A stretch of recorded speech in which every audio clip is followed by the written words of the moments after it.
The only excitement in their lives comes in high summer when the marula trees are in full fruit.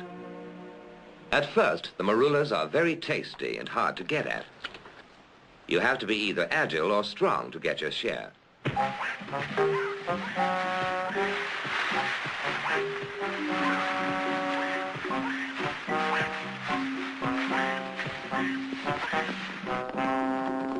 But after a few weeks, the marulas get overripe and they start dropping from the trees. Then all the animals wade in and gorge themselves on the rotting fruit.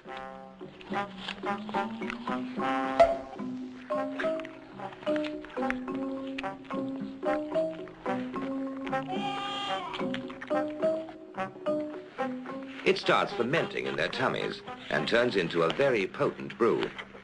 So on the way home, things start happening to them.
When night falls, there's peace again.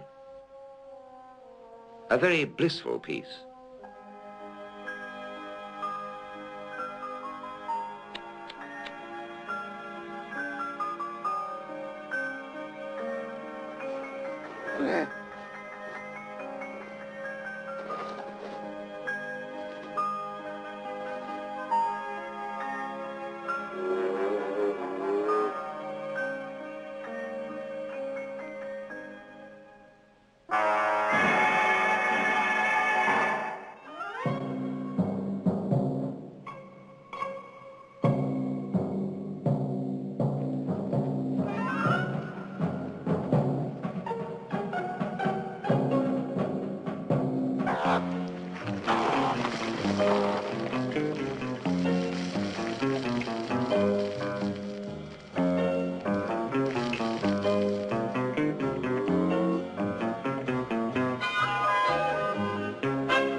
Of course, not everybody in the Kavango leads a wasteful life. Some members of this too prosperous society are still sober